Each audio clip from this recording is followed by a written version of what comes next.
په دې وروستیو کې هیواد کې د نفتي موادو بیې له بل هر وخته پورته تللې وې چې خلک به یې له ګڼو ستونزو سره لاس او ګرېوان کړي وو. خو اوس تازه د نفتو او ګازو دولتي شرکت د ایران هیواد د یوه خاص سهامي شرکت سره د شاوخوا 350,000 ټنه په اندازه باکیفیته نفتي موادو د قرارداد لاسلیک خبر ورکوي. د یاد شرکت د رئیس په خبره دغه تیل په سټنډرډ برابر او په هیواد کې به د نفتي موادو بیو کې د پام وړ کموالی راولي.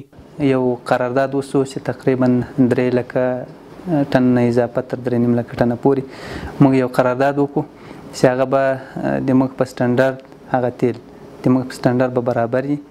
نرخونه انشاءالله ارزانه دي، ځانګړی تخفیف لري او په دې سره به وکولی شو چې د موږ بازارونه د اوس مهال لپاره یو څه نرخونه کنټرول کیفیت هم کنټرول شي او دا قرارداد د تمدید وړ ده، نور هم تمدیدېږي، اضافه کېږي. نو د نفتو او غازو دولتي شرکت زیاتوي چې د هیواد اړتیاو ته په کتو د نورو هیوادونو سره په تماس کې دي او ورته قراردادونه به زیات کړي.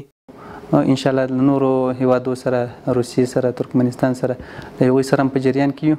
نو که چېرته هغه کار وشي موږ د افغانستان نیازمندي په ضرورت په نظر کې نیسو نو د هغه ضرورت په اساس باندې به دا قراردادونه اضافه کوو او انشاءالله ټول قراردادونه کېږي. په ورته وخت کې د اقتصاد له ډګره د نظر خاوندان زیاتوي چې په اوسنیو شرایطو کې چې خلک له ګڼو ستونزو او مشکلاتو سره مخ دي دا یو ښه ګام دی او پر اسلامي امارت غږ کوي چې سوداګرو ته د خپلو پیسو صلاحیت ورکړي. او دغه ډیر ښه زیری ده چې 350,000 ټنه تیل په اوسنیو شرایطو کې چې ملت په ډیرو ستونزو کې قرار لري دا ښه زیری ده او ملت دپاره ډیر ښه ده.